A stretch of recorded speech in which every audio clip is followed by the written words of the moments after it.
My name is Stanley Trent, SMI President. Welcome to SMI and the SMI training video.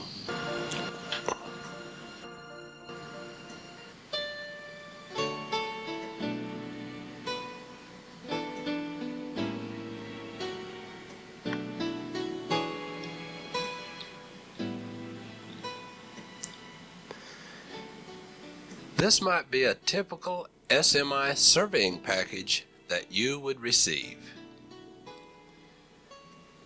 The 1 meg RAM card, a video, soft environmental case, cable to instrument, tripod mount, cable to PC with adapter, PC Enter, a program for Construction 5 control files, an SMI transfer, card manual and overlay, and the 48GX.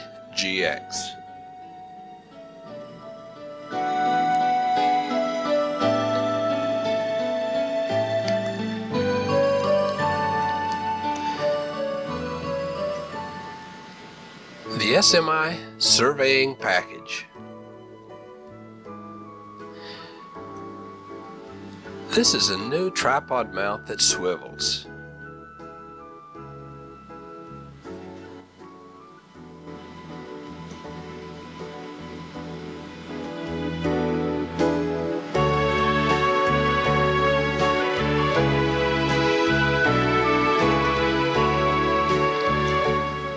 This program contains all of the SMI surveying software.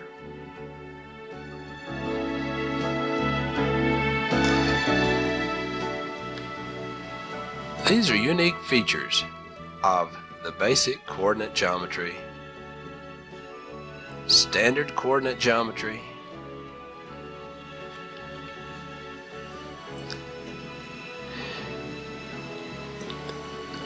the advanced coordinate geometry contains all of SMI COGO.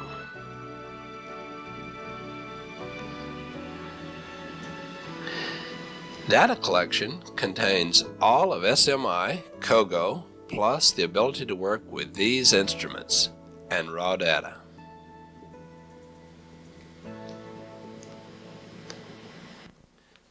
SMI's Construction 5 contains all of SMI software, including SMI's powerful construction stakeout programs.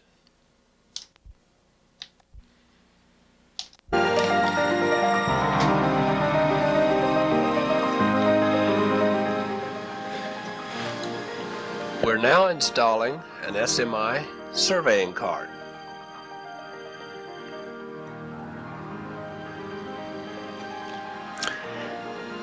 And a 1 megabyte RAM card. This is optional.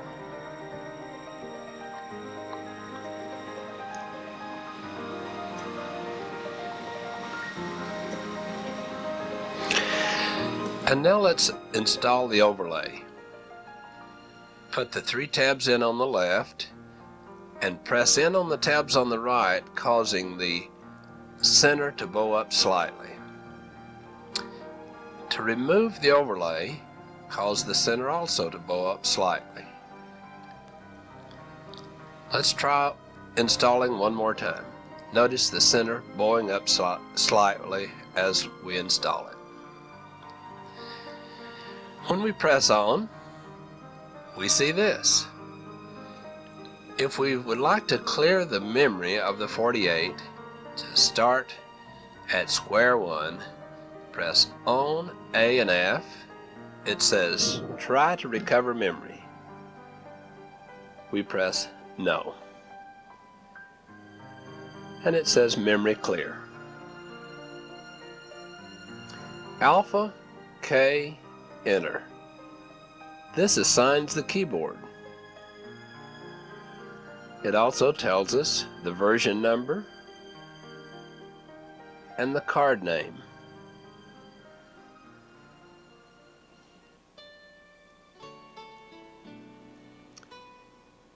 This is the version number. This is the hourglass, which indicates the program is still running.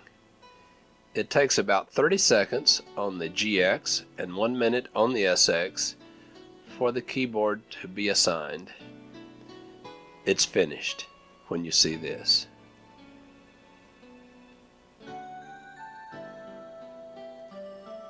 We have the home directory, Kogo directory, and the job directory. Just like a PC, it has directories. This is the name of the job, current job. User should normally be on. This is the mode, in this case, setup. The reason for the 0 is we're not occupying, or we're not backsiding a point, but the 1 means we're occupying point 1 and we've just stored point 1.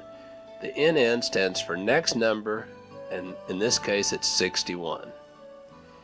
When we want to access a soft key function, we press the soft key. Like occupy is the soft key function, B is the soft key. In this case, C and D is inactive.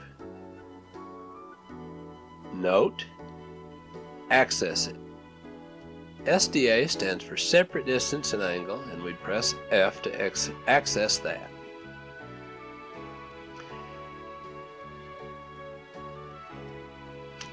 Job has a box around it. That means when we press job, it will give us a series of soft keys. In this case, old, new, and we have the option of changing the north, east, and elevation values, or the note even.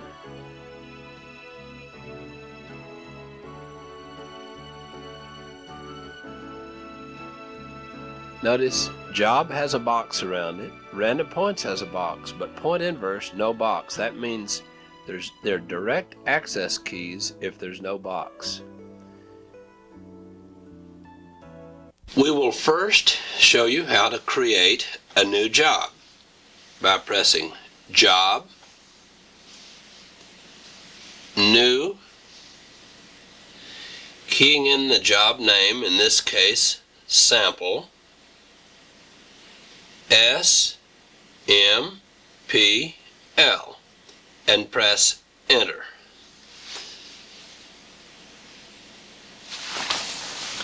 It's now saving job 1 to the memory card. To back it up, we're going to start at point 1. We're occupying point 1 automatically when we create the job. We're going to traverse north 15 east for 200 feet. So we key in. First we press traverse, and then key in 15, press azimuth, key in 200, press horizontal distance, and it moves up to point 2 and stores it at point 2. So we're occupying point 2 is stored, the next number is 3, there's the direction and distance we've traveled. Now we'll travel north 8750-30 east, 87.50-30. If we press bearing, it will prompt for quadrant. We key in a quadrant, press enter. Now we'll travel 180 horizontal distance, and it stores point 3, which is here. There's the direction and the distance. We would like to repeat that at point 4. So we press the next key and we see repeat on the soft key. So we press the E key to repeat. And now we're at point 4. We move now over to point 5 by pressing repeat again. Now we're at point 5, which is here. We're ready to traverse south 1820 east for 200 feet. Now, one approach to do this, we can key in the quadrant first if we wish. Quadrant 2 for southeast, 18.20, and press bearing. Hey, where's the bearing? We have to press next and we'll find it. Bearing. And notice it converts that to angle right, azimuth, and bearing, south 1820 east. And now we key in the horizontal distance of 200 feet and press horizontal distance, and it moves us down to point 6. And it tells us we're on 6. There's the bearing and the distance. We traverse south 7040 west, 70.40, and this time we're going to press bearing without giving it the quadrant first. It prompts for a quadrant, which is 3. We press enter for a distance of 110 feet. 110 horizontal distance. And now we are at point 7, which is the PC of the curve. So we press the curve key, and that gives us, it says arc definition curves, delta, radius, tangent, length, chord, external. Then we have other options here, degree of curve, and other options here. This is in the cases where these points are already stored. In this case, they're not stored. So we press curve and give it the information that we have. In this case, we have a radius of 513.83, 513.83, and press radius, and we want to travel along the arc 100 feet, and we key in 100 and press L,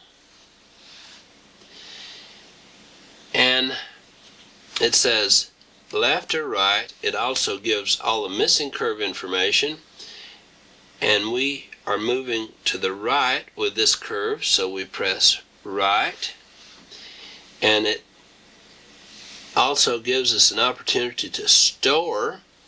When we press store, it's going to store the radius point or curve center, and also this point 9, which is on the tangent or on the curve. So we press store, and you see what it's doing, storing points 8 and 9, and it actually gives us the coordinates for point 9. Now we need to traverse for this distance on around the curve. We could repeat, but that would repeat the 100-foot distance. We need to give it a new L of 116.73. So we key in 116.73 and press L. And it stores point 10. Now we press traverse. And we know in this case that we have north 8410 west for this distance and this distance. In some cases, we may not know what the forward tangent is. It actually computes the forward tangent when it runs through the curve. Let's look at that. When we press shift right and azimuth, it gives the last azimuth, which is really also a forward tangent, 274.5001. Now let's check and see what the bearing of that is. We'll press shift right, azimuth to bearing, and it's north 8509.59 west. Hey, this is 8410. We must have made a mistake somewhere, because that's 85 and this is 84. Let's check and see where that mistake might be. Let's check the bearing from 6 to 7. 6 space 7 point to point. South 7040 west. There's our mistake. It should have been 7140 west. So let's show you how to correct an error.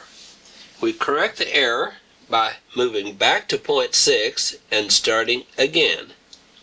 Now there's another way. Let's suppose there's 100 points here that we'd put in incorrectly. Then we could use transformation just to rotate all these points forward by 1 degree. But in this case, we'll show you how to back up to this point, point 6, by keying in 6, shift right, occupy, and we want to traverse now correctly to 7. When we press traverse, it gives next number 11, but we want it to be at 7. So we key in 7, shift right, enter, which is next number over the enter key. Next number is 7. Now when we press traverse, we're at 6, the next number is 7. The last point was 10, but we're not concerned about that. We're going to override that later. So, south 7140 west, 371.40, and we press bearing. This time we're right. You could tell a few minutes ago we were wrong.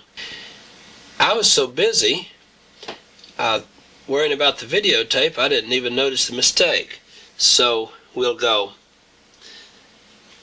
110 feet, 110 horizontal distance. It says 0.7 used, override. Yes, we do want to override that because it's incorrect. So we press enter.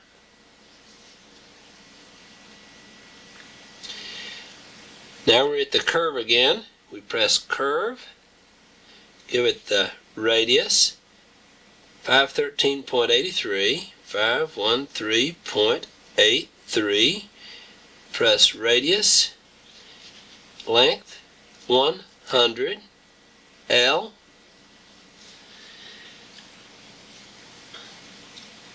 And we're going to the right, and we want to store. 0.8 used, yes, but we'll overwrite that by pressing enter. 0.9 is used, we overwrite that by pressing enter, and it stores 0.9. Then we give it 116.73 and press L, and it traverses to 0.10. That's used also. We press enter to override it.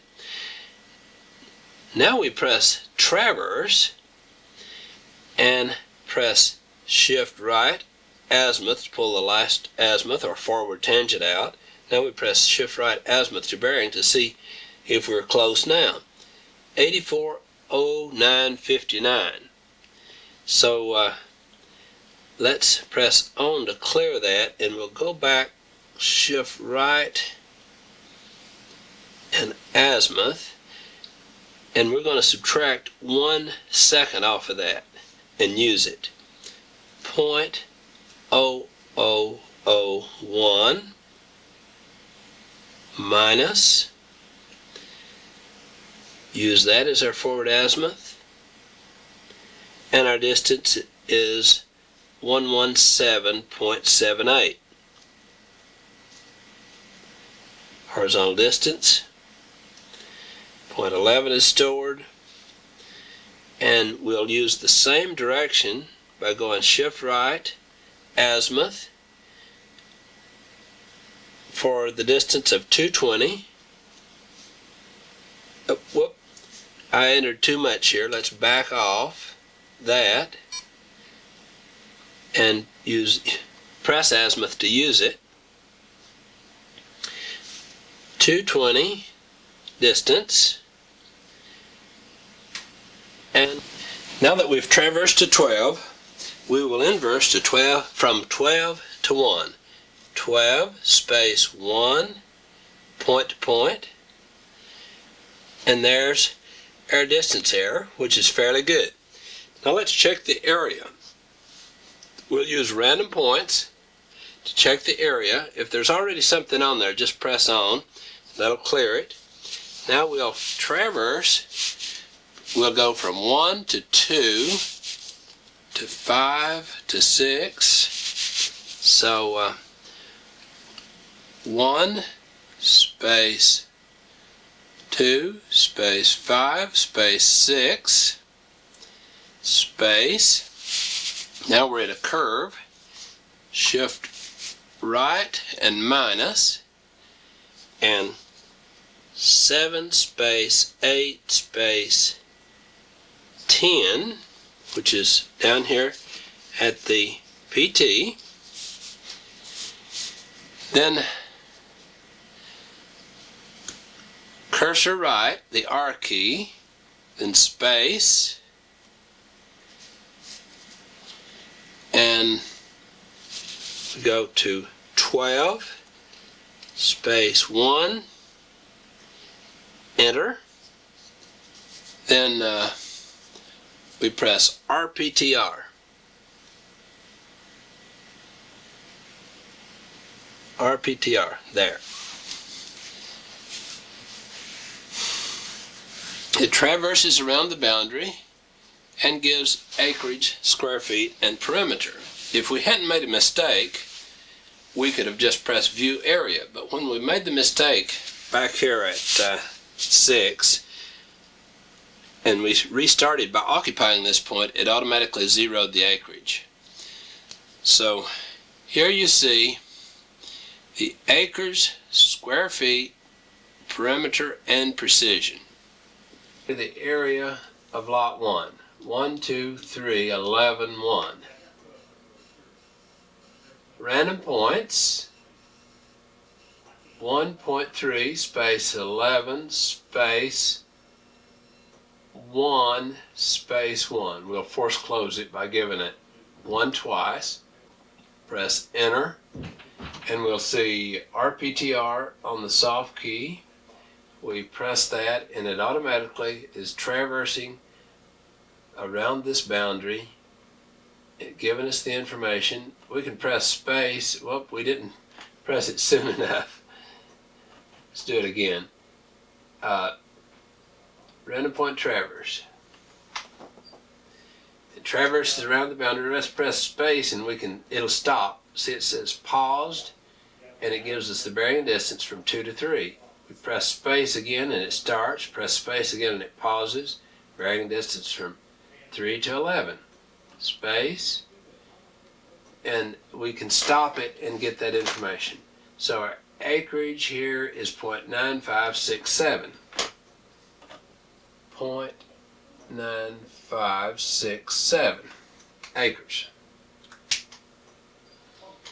Now let's get the acreage around this area here.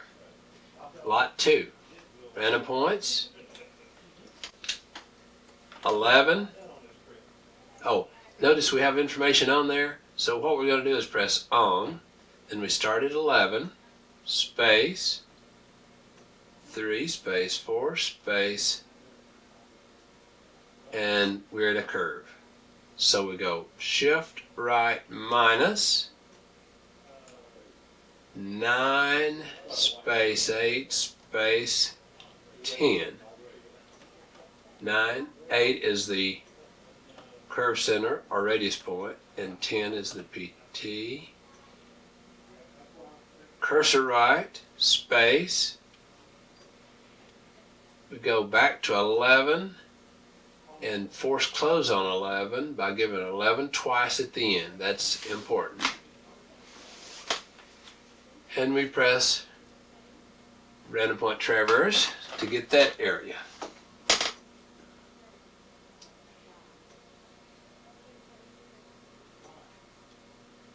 There's the curve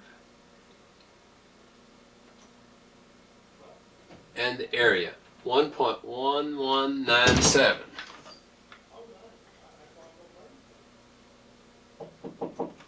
Okay. Now we want to get this last area. Random points. On declare. Well, yeah, I'm doing that, but it's several things. They don't match up. 9 space 4 space 5 space 6, space, shift right minus, 7, space 8, space 9, cursor right, space 9 again, enter, random point traverse, and we're traversing to get that area.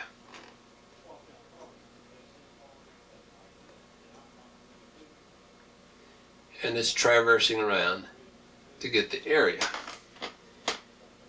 which is 0.9947 acres. Would you like to see what it looks like? Press S plot for screen plot.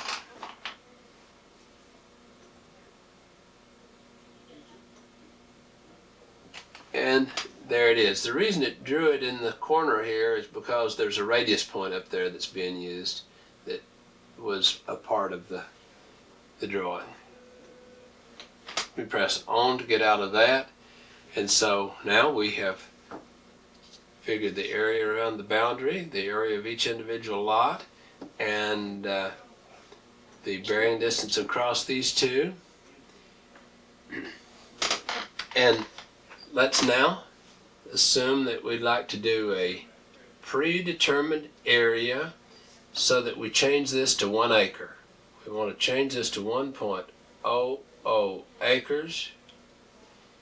We want to get rid of this. We want to find out how far we need to go along this and along this to get it. So we have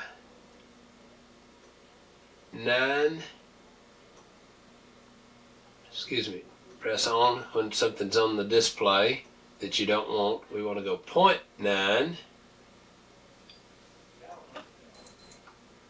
5, 6, 7, enter, 1 minus. So we want to add 0.0433 acres to this line just to slide it on over. So we press shift right, pre-area. We want to do the slide method. 0.1 is really 11 here, so we key in 11.1. And a direction, a point on line is 10. Point on line 1. Then 3 is 0.2, and 4 is point on line 2, and we want to now give it either the acres or square feet we want. In this case we'll give it 0.0433 acres, and we need to go distance 1. We need to move it 8.45. From 0.3 it's 8.485. So all we really need to do is store points 3 and 4.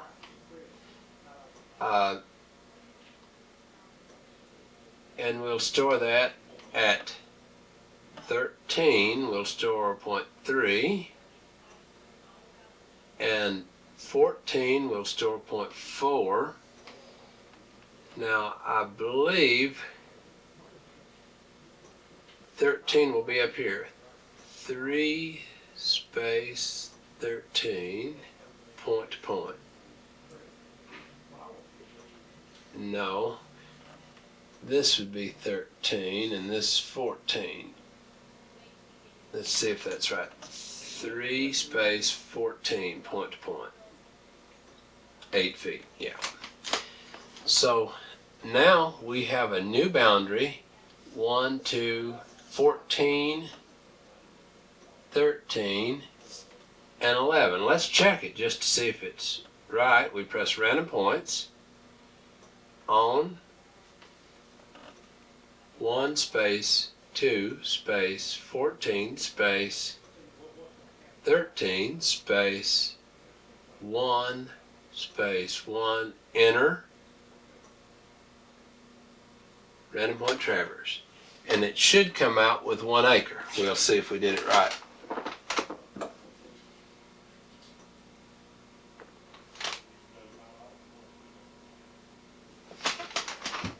.0000 acres. That's close enough. Now let's do a hinge method from this side and show you how that works.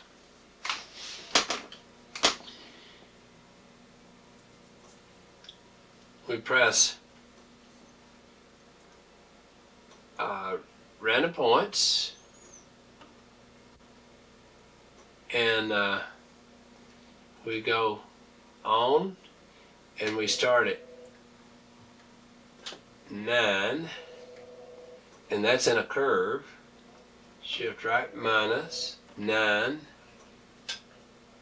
space 8 space 7, cursor right, space 6 space 5 space 4. So we're starting at this point and going to here to figure the area. We press enter, and let's see if we can press next and find predetermined area.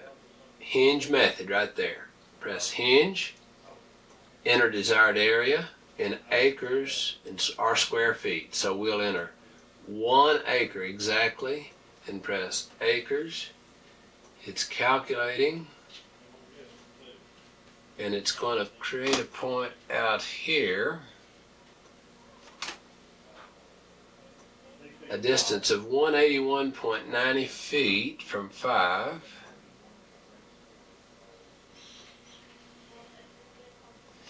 And we can store point, and let's just press store point and see where it puts it.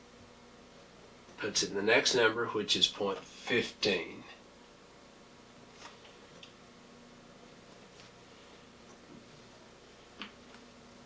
So now let's check it. Random points, on, to clear, 15, space, 5, space, 6, space, shift right minus, 7, space, 8, space, 9, cursor right, space, 15, space, 15, enter, and random point traverse. And it's computing the area, and it should be 1.00 acres.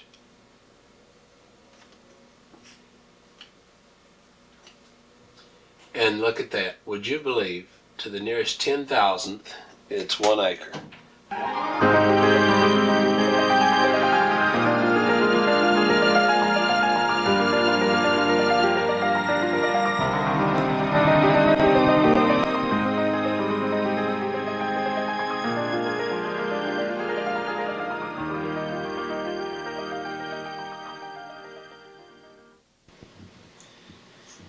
We will create a job and store these points beginning at a point on the tangent, going to the PC of the curve, storing the curve center, PT, PC, curve center, PT, and a point on the tangent. Once these point numbers are stored in the 48, then we enter the control file as horizontal control. We will now show you how to do this. On key. We now press Job and New, and we key in the name H W Y 8 1, and we press Enter. And we see the display, Highway 81. We're occupying point 1. In this case, the 5 indicates that we have chosen an instrument. We want to take that off, change that to manual entry. We have elevation zone here. We'll take that off. We press Next, Next, Instrument and Man 1 to go back to Manual 1 entry, and the 5 has disappeared. To get the 3 off, we press Change.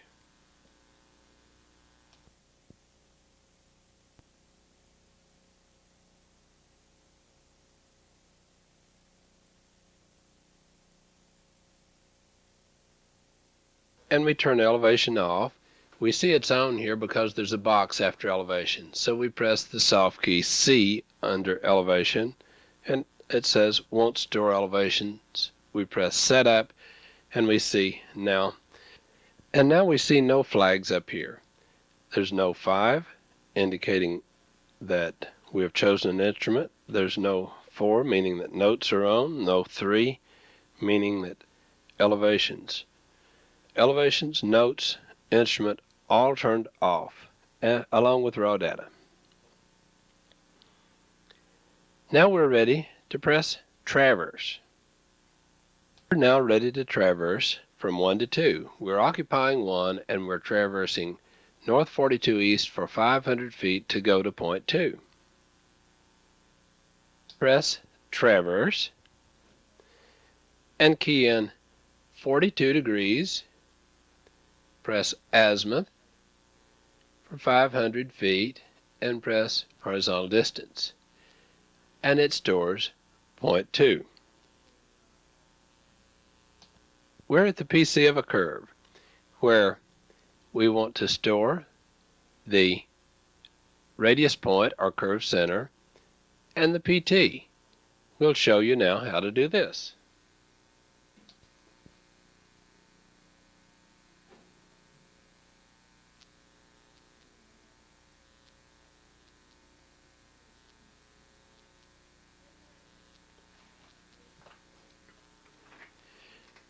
We press Curve, key in the radius, which is 500 feet, 500, radius, key in the delta, 48 degrees, 48, delta. The curve is going to the right, so we press right, and we press Store. It stores points 3 and 4, and we're ready now to traverse to 5. So we press Traverse,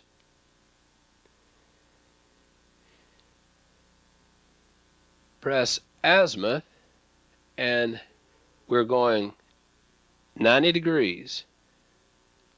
Azimuth for a distance of 600 feet, and press Horizontal Distance, which brings us to this curve. We press Curve, give it the delta. Notice we can key in the delta first or the radius first. Then we give it the radius and press R, and this time our curve is going to the left, so we press left and press Store, and it stores the curve center, our radius point, and also the PT, which is 0.7. We're ready now to traverse one more time,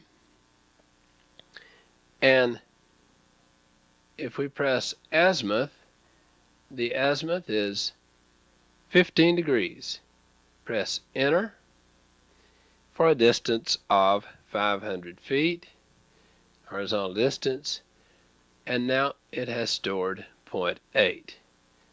We're occupying 8, we've stored 8, the next number is 9, so we have traversed through the curve, storing the points by coordinates. We're ready now to enter the control file information.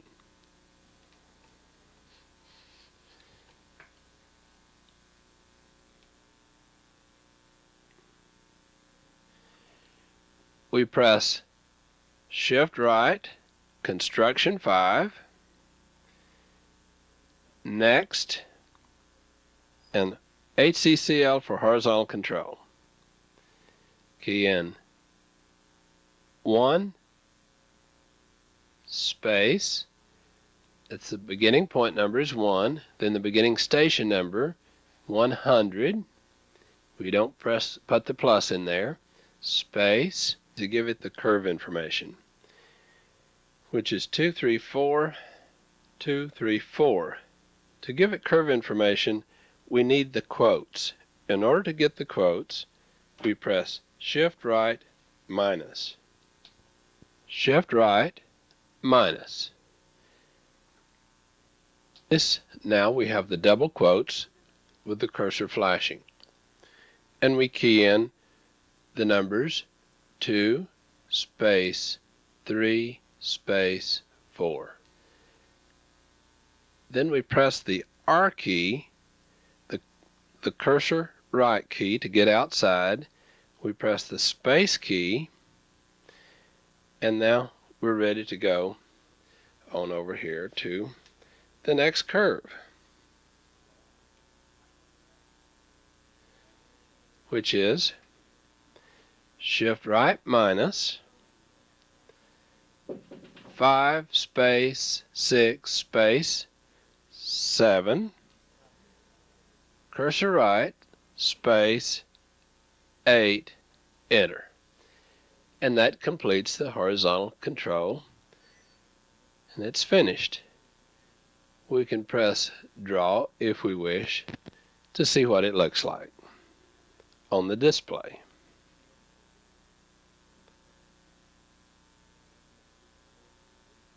And so far, it's looking good. There we go. And we press on to get out of that, and then exit.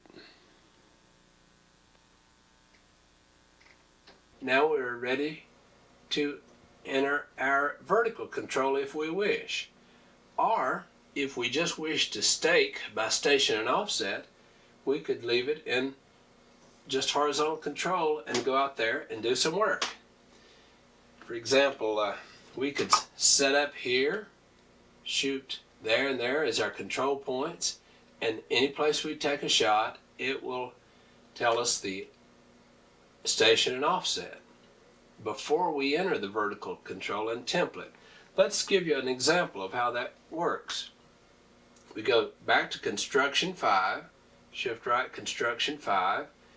Now we're occupying 8, backsighting 7, but let's go down here and occupy point 2 and backsight 1. Now show us how we can occupy some known point, backsight some known point, and stake based on station and offset with just the horizontal control in. And let me just press setup to show you that you don't have to be in construction 5. If you're occupying a point number, you don't have to be in construction 5. We can press 2, occupy, 1, back point. We're setting it 2 and backsighting 1.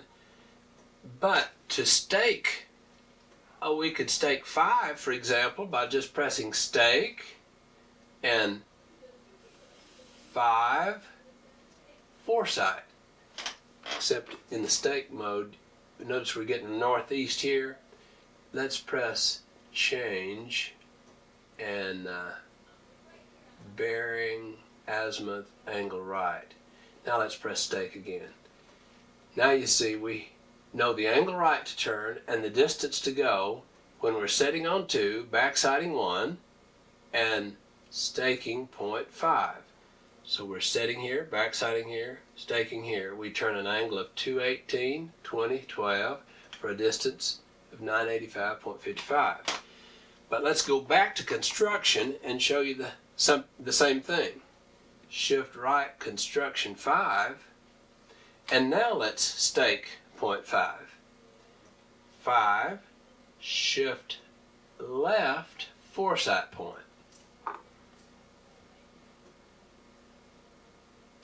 It shows us that we're on the center line, no offset. Offset is 0. The foresight station number is 618.88. So we know the station of 0.5. the angle, right, and distance were just the way they were when we're staking. But in construction, it gives us station and offset information as well as angle and distance to turn. Now let's suppose that we're going to stake a station, a point based on station and offset. We key in the station number, let's say 600. 6 plus 00 would just be keyed in as 600. We press space, and the offset, let's say, is 12 feet to the left. We key in 12 and press this plus minus key.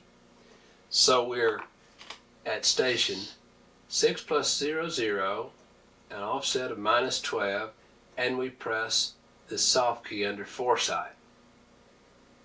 And it tells us the angle to turn and the distance to go. And it tells us the station we are staking and the offset. So that's way down here somewhere. Let's do another one. Let's stake 1250 space offset of 50 feet to the right and press foresight. We're offset 50 feet to the right.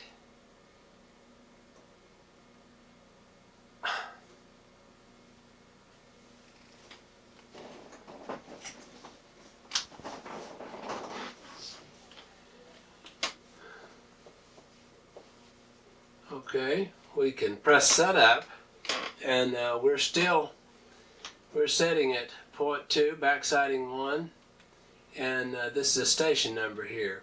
Let's try give it another. Let's go to shift right and construction 5 and press key in a station number,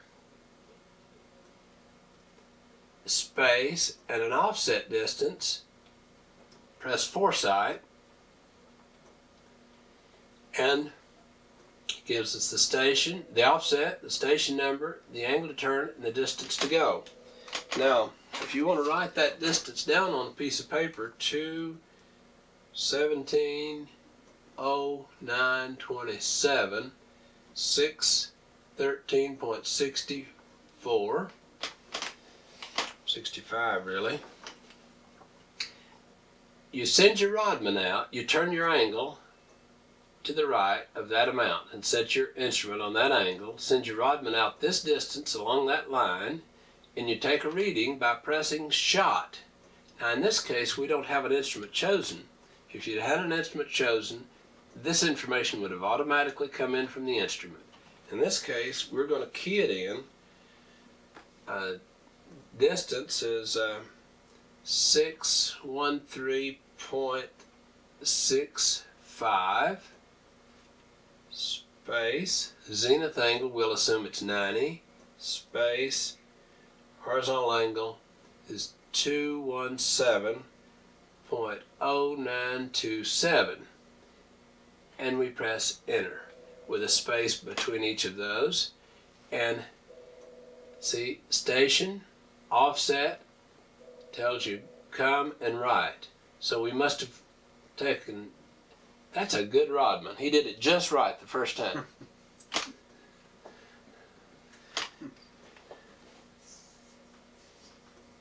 Now, if you decide that you'd like to save that point, you can press this key where it says COOR. Let's press that. It actually stored 0.9. There's the station, the offset, and it stored the coordinates of the point at 0.9. If we'd like to store cut sheet information, station and offset information, then we just press cut sheet, CUTS, and it'll update the cut sheet. Now, if we would like to take a shot at any angle and any distance out through there, let's say that we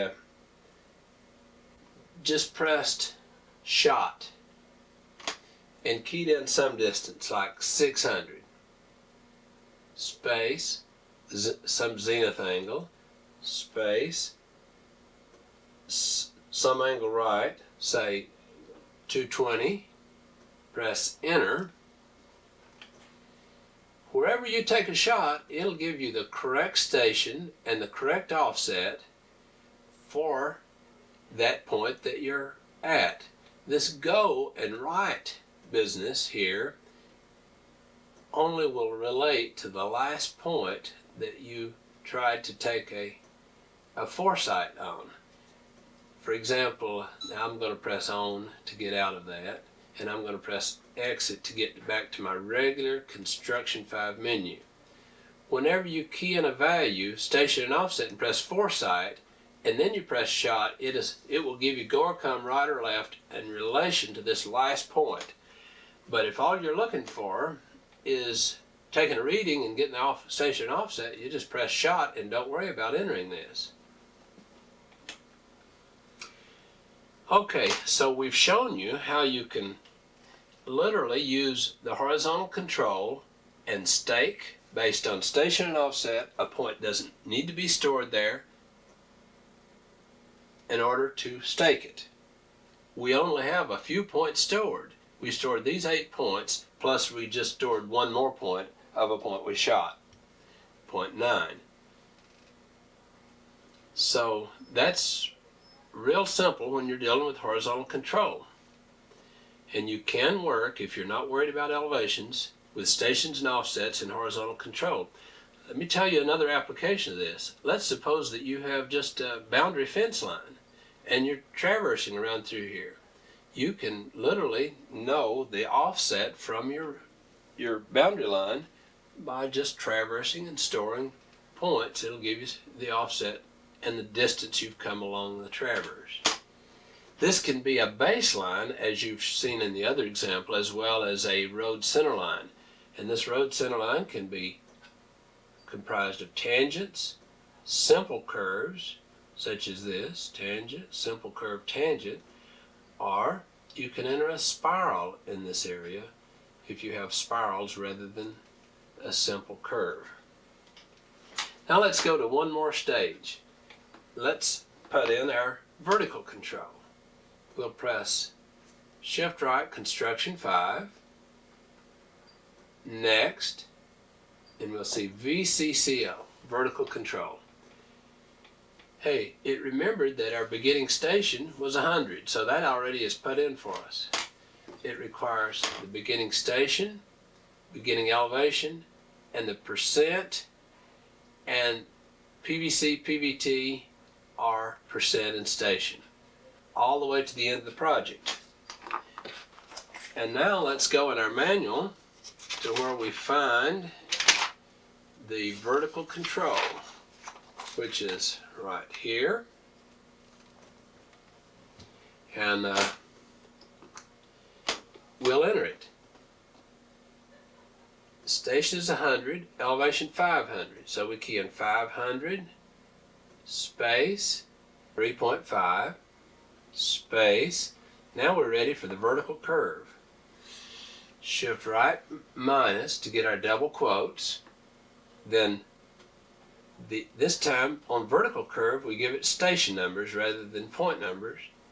550 space 800 from station 550 to 8 plus 00.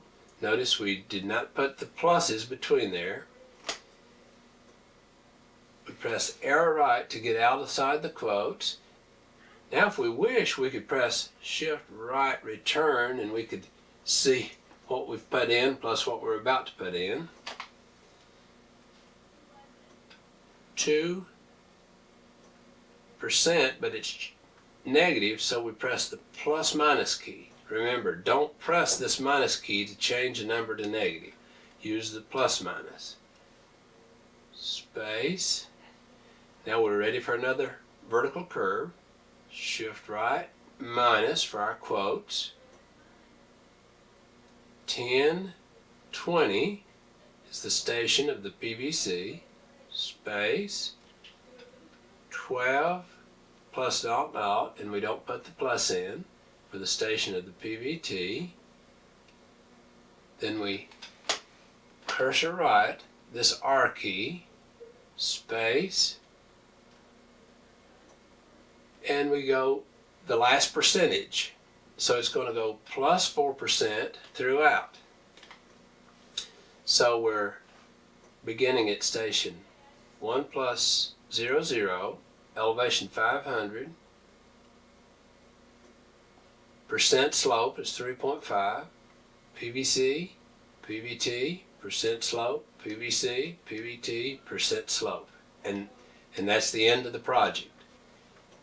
It'll go 4% through the end of the project. So when we finish, we simply press enter. It says compiling horizontal data, done. We could draw that if we wish by pressing draw. In this case we won't. We'll just press exit and we'll put in a template. And our template is it tells us what to put in here. Station, percent distance, and dot, dot, dot, until we get to the shoulder. Then a ratio to 1, the distance, ratio to 1. So let's take a look at our template. Stop that. Okay, now we're going to the template. So we press Shift right, Construction 5, next, and we see template, TMPL. Press that, and we notice that it also gave us the station of the beginning of the project, and we're going to give the template, cross-sectional template at that station. And we want the station, percent, and distance. Here we have a minus 0.4%. So we key in 0.4, remember, plus minus, to get it minus, space, then we give it the distance, in this case 20 feet, space. Now we could give it as many percents and distances as we would like till we get to the shoulder. In this case we only have one, but we could have a dozen different slopes and distances till we get to the shoulder. Once we get to the shoulder, we have 3 bits of information to enter. The ditch slope, ditch distance from the shoulder horizontally to the ditch bottom, and the back slope. And at this point, instead of using percent, we use a ratio to 1, like 2 to 1, 3 to 1, 6 to 1.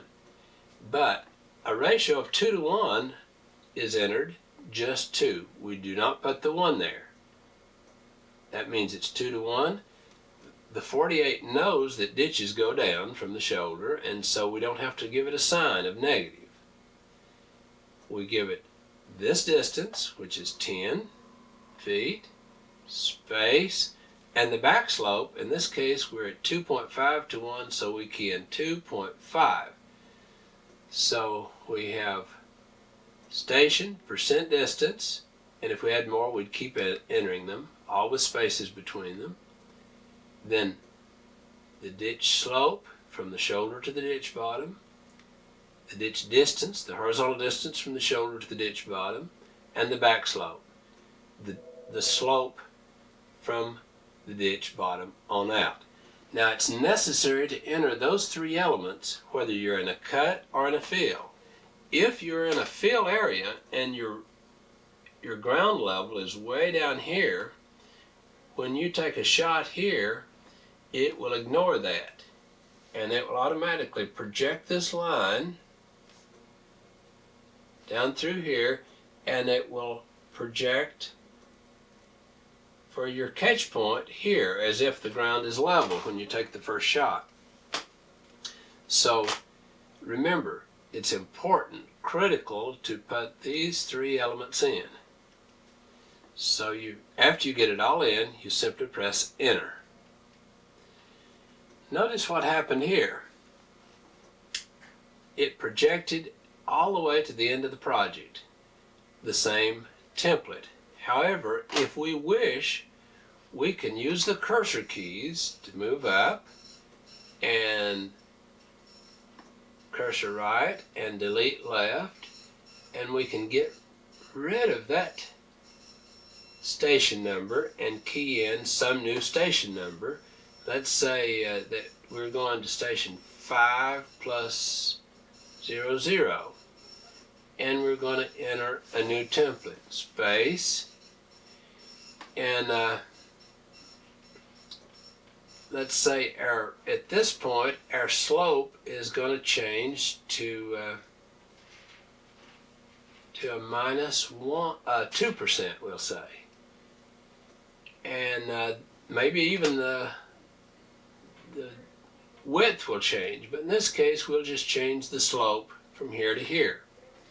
Now when we enter this, and by the way, once we've entered just one element here, we can't go in here and add more. If we wanted 2 elements further on, we would add 2 elements here. Say go minus 4% for 10 feet, another minus 4% for 10 feet, if we're going to have a condition similar to that on down the road. So we have made a single change here. We can make really a number of changes. We could change their ditch slope or back slope or whatever. But in this case, we're just going to make that one change. Press enter. And for example, that might have been at the beginning of a super. And now we may want to give it the station and the new slopes and distances at the max super. And then we can give it another station and slopes and distances where the super starts back, and then back at the end of the super. But in this case, we're going to assume that it holds steady all the way to the end. Excuse me. Then we press enter. When we're finished, notice we see the exact same thing on the screen again.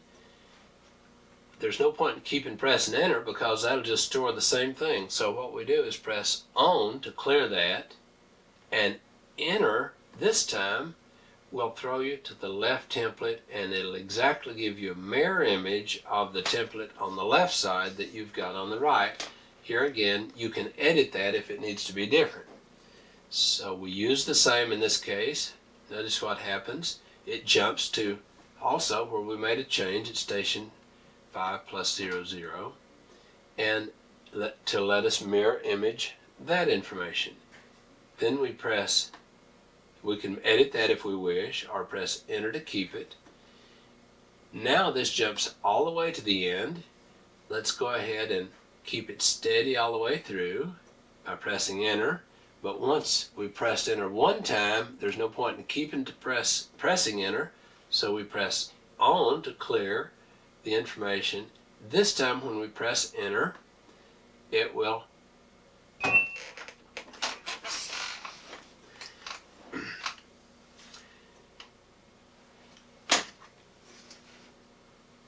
now this is at the end of the template. We already have it stored.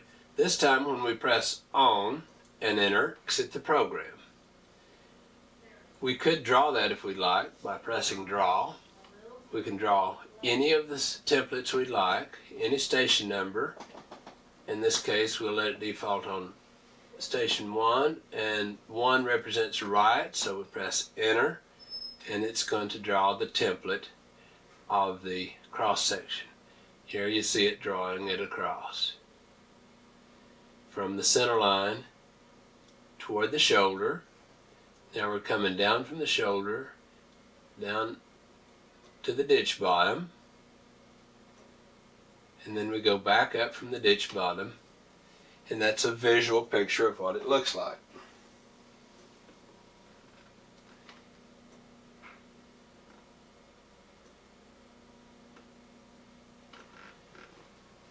And I've never personally considered these values on here of any value to me. So it just gives you a visual picture. Does it look appropriate? Maybe. Press on to get out of that, exit to exit that. Now we're still in this screen here. We really want to go back to the first screen in Construction 5. We can either press Shift right Construction 5 or Shift left, and next we'll back up the soft key menu. So this is the beginning of Construction 5. One of the things we should notice is we'll always see a Home Kogo and Highway 1 after we've pressed on. User should be on, but notice we don't see any numbers up here. When we're working with elevations, we should see a 3 up here. So if we press change and elevation, it says will store elevation. Now when we press on to clear that off, we see a 3 up there, meaning elevations are now turned on. If we go back to our horizontal control and set up Shift right Construction 5, we're set at 2, and now let's try staking some station. Let's give it station 10 plus 0.0 at an offset. We press space to separate the station from the offset. Offset of 25 feet to the left. And we press foresight.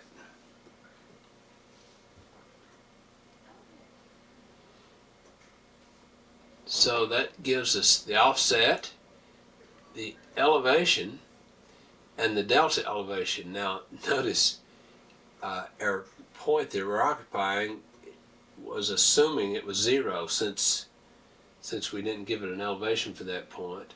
It gave us the angle to turn, the distance to go. We're at station 10 plus 0.0, and so that gave us a certain amount of information there.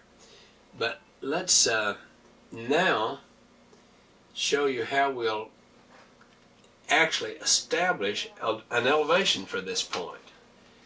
We press more,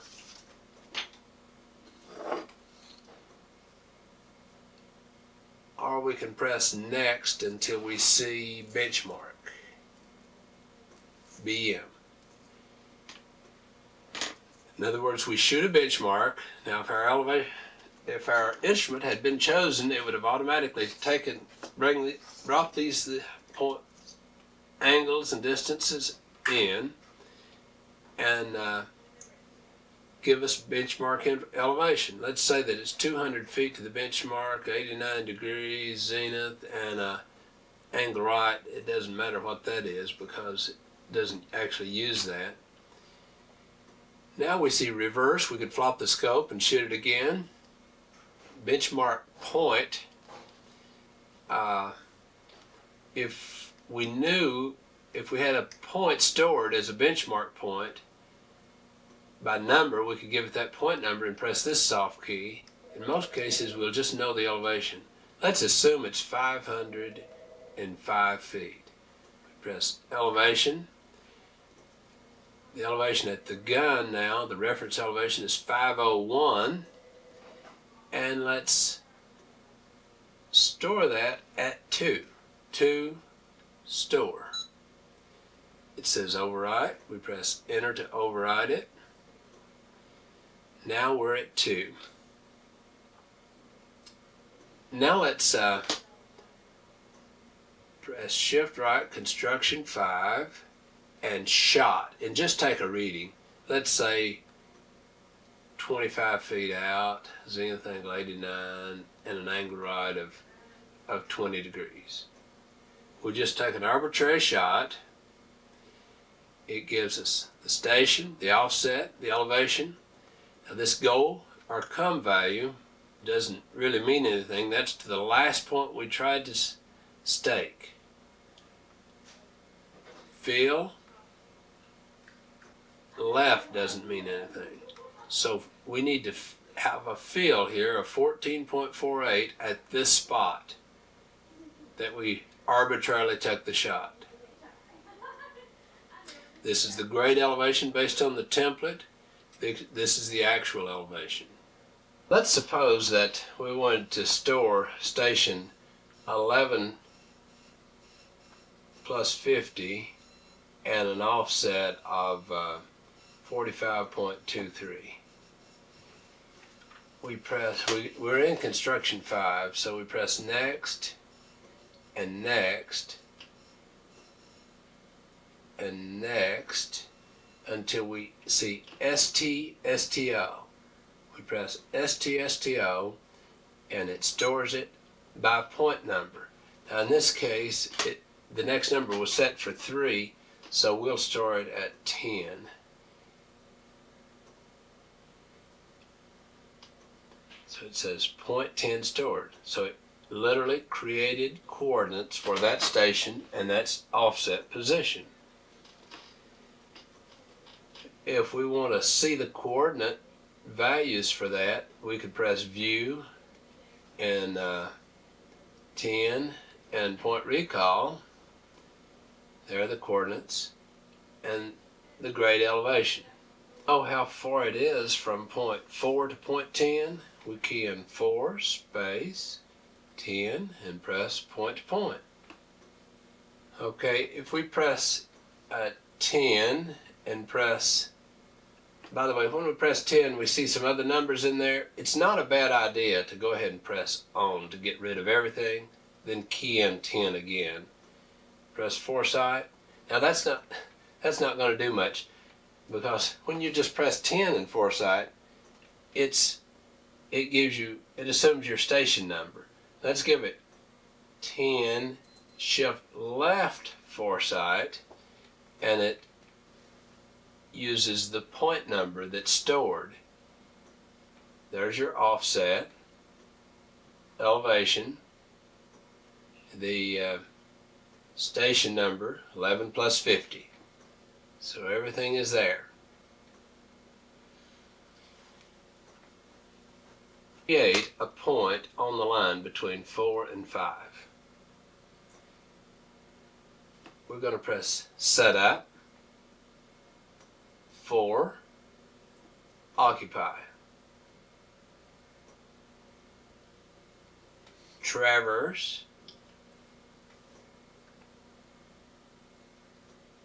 we press 4 space 5, press azimuth, and let's move for 100 feet. 100 horizontal distance.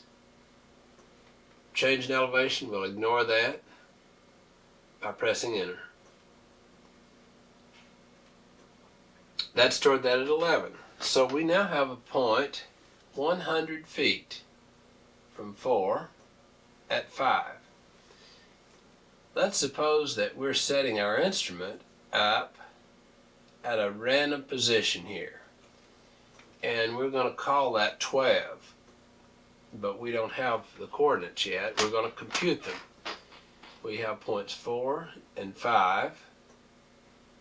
I'm sorry, 4 and 11. This is 11. So I'll show you how we do that. We press more and reset. The first point that we're going to take a reading on is 4. 4, enter. If we were shooting electronically, it automatically give the distance. In this case, let's assume it's 100 feet. The zenith angle is 90, and the angle right is 0. We zero our gun on 4. Now we press shot 2, and the number of the second shot is 11. 11, enter. Slope distance we'll say is 100 feet. The zenith angle is 89, and the angle right is 60. If you'll notice, it's 100 feet from here to here, 100 from here to here, and 100 from here to here. So that creates a known condition by which we can create 12. When you're in the field, you can literally set up and shoot any two known points and create a known point here. It gives us the north and east coordinate of the occupied point and the precision, 13,000. That's because we had a zenith angle to point 11 of 89 degrees. We key in 12 and press store. So now we're setting at point 12. I wonder what the offset is of 12. Station offset is of 12. Let's see if we can find that. Shift right, construction 5, 12, shift left, foresight.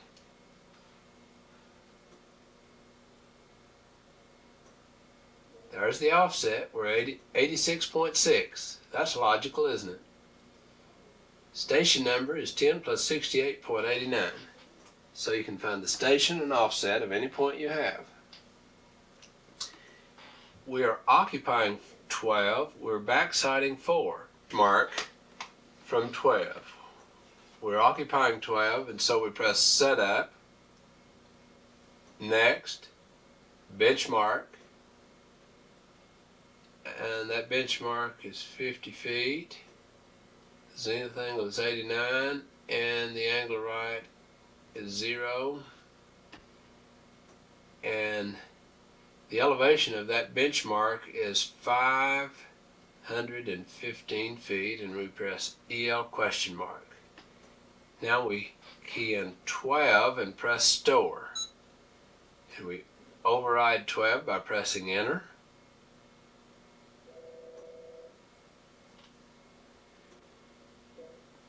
Then we now are going to take a shot.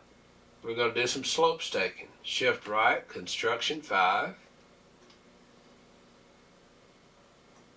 We're setting at 12, which is fine.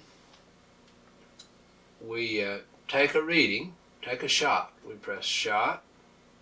Slope distance, we'll say, is 20 feet, space, zenith angle, space, angle right, enter.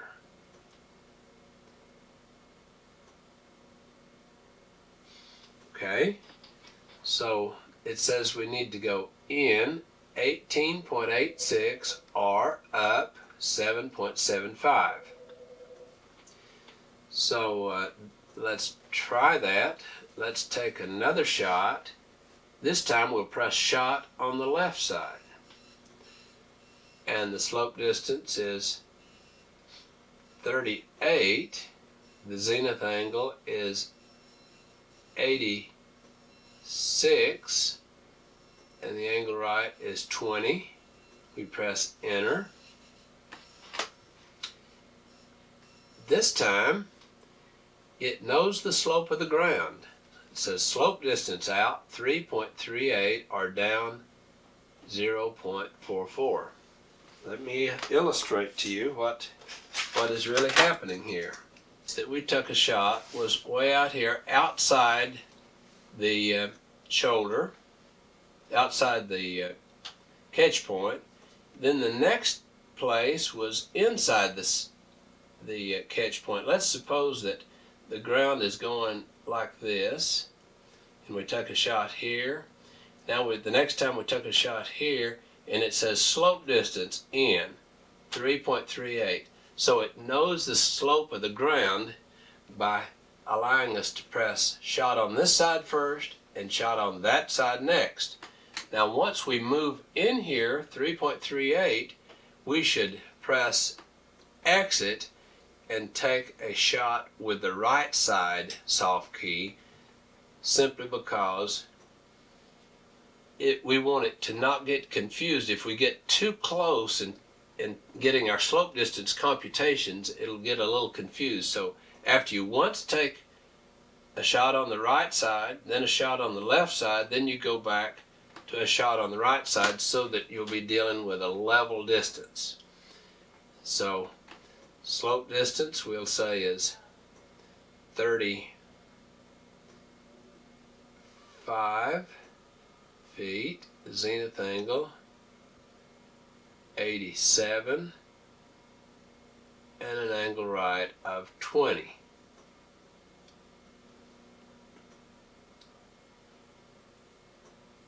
And here we're coming in real close to the catch point. Once we get at a satisfactory position for a catch point, if we press catch, then it will actually compute the catch from that position and store cut sheet information relating to it. Notice we have reference point here. If we wish to move outside 10 feet with the reference point, we can press reference point and it'll assume 10 feet, or if we key in 8 and press reference point, it will tell us the angle to turn and the distance to go to get to a reference point that's 8 feet outside the catch point. We take a sample reading and it'll give us the appropriate information to get back to the catch point. Notice it says reference point offset is 8 feet. And let me give you, we'll key in 17 degrees 16 minutes, roughly 17 degrees for 27.5 feet.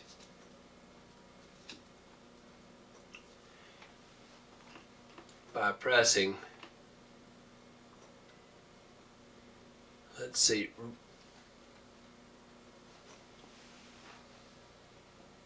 shot, slope distance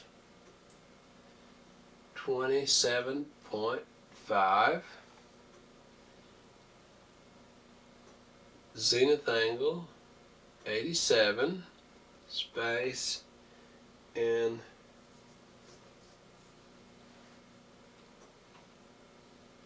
.6.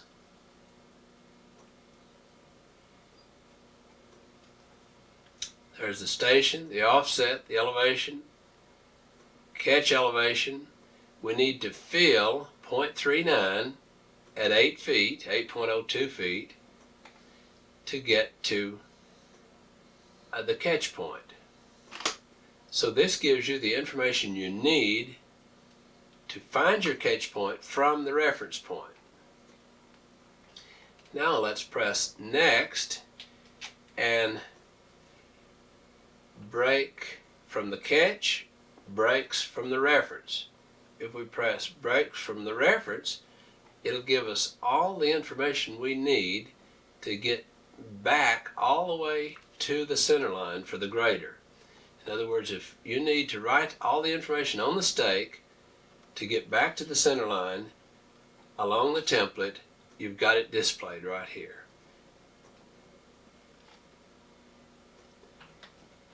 Here we have cut 8.29 at 29.73, cut this amount at this distance, cut this amount at this distance, and it's 10 feet between here and here and 20 feet between here and there, which is correct. 10 from here to here and 20 from there to there. So this gives you a little feel for it. You'll realize that this program is extremely powerful in that it gives you the information that's needed to be written on the stake.